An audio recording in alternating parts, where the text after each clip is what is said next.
Southeast. A new Biafra group surfaces and warns Ekpa over sit-at-home orders. A new self-determination group agitating for southeastern Nigeria to become a sovereign state has emerged. It's called Dominant Force for Biafra, under the leadership of Jesus Field Marshal King Prophet and Dr. Robinson Ike. Wow, that's a lot. It has given a 7-day ultimatum to the self-acclaimed disciple of Nnamdi Kanu, the leader of IPOB, Simon Ekpa, to withdraw all sit-at-home enforcers from the southeastern states of Nigeria or face the consequences. The pro-Biafra dictator, who lamented the untold hardship, deprivation, and frustration of the Igbos living in the southeast, were undergoing being coerced to abandon their means of livelihood in the name of sit-at-home, gave the ultimatum as he was declaring the birth of a new Biafra via his Facebook handle. Like, come on, this is quite... You making a whole group for a state that you're planning to, establish on Facebook is very embarrassing. But okay, let's go. He said, "This lockdown is now a big embarrassment. I do not like what is happening. They declare lockdown sometimes for 3 days, 4 days, or 5 days. Nigerians, Hausas, Fulanis, Yorubas are not feeling the pains, but we in the southeast.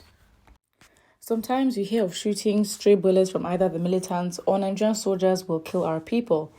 Even if these enforcers kill Nigerian soldiers, they regroup and come back to arrest, maim, and detain Igbo civilians. We don't know the whereabouts of many innocent Igbos arrested, because by the time the soldiers come back, the enforcers had escaped," he lamented. "We say no to this. Nnamdi Kanu Simon Ekpa, in the name of Jesus Christ, 7 days from today, 10th of July, 2023, withdraw the sit-at-home order and put these boys down with their guns. Else, after these 7 days ultimatum, they will be flushed out of Nigeria. IPOB or whatsoever that is supporting the sit-at-home is restricting our people from going about their genuine, normal business. Let all Igbos come out and join me who are capable to manage Biafra affairs both spiritually and physically." So I think, first of all, Biafra, right? The movement. There can't be two movements, or there can't be two, as they say, two ships or two sailors, trying to run a ship, right?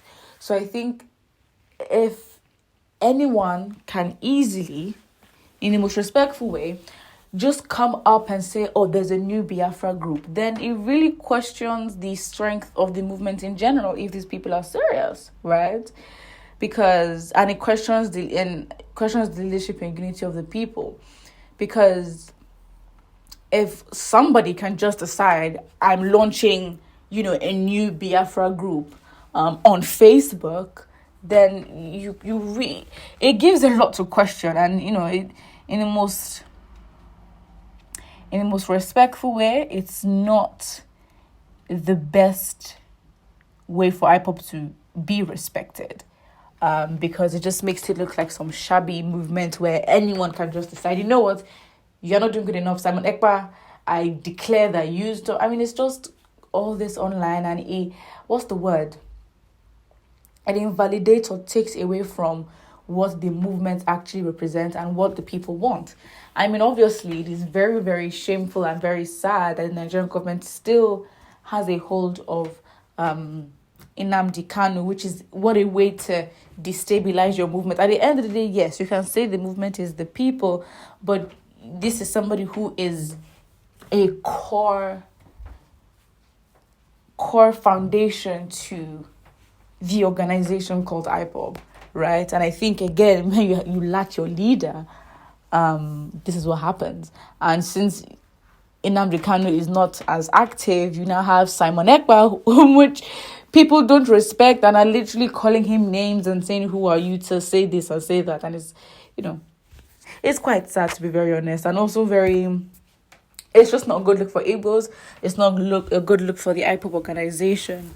And yes, let's look at the comment section. Other tribes are busy developing their region. Igbos are busy killing themselves. And I don't, that's the thing. It's like you're trying to make a point, but you're hurting yourself.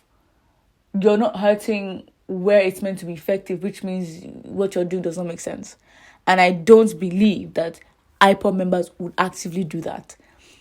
Well, as I keep saying, IPOB really needs to come up with a great media strategy, especially in Nigeria, to curb and counteract propaganda and whatever is laid against them.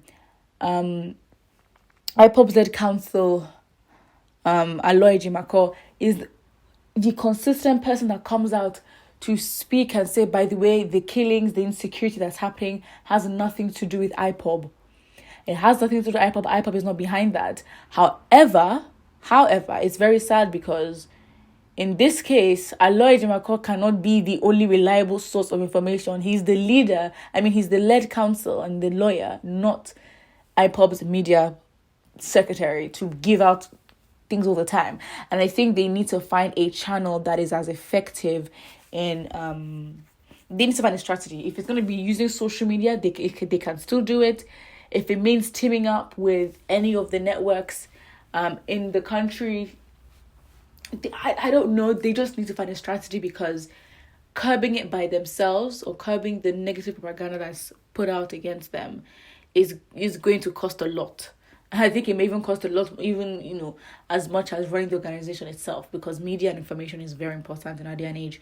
So I think, and don't forget to like and subscribe.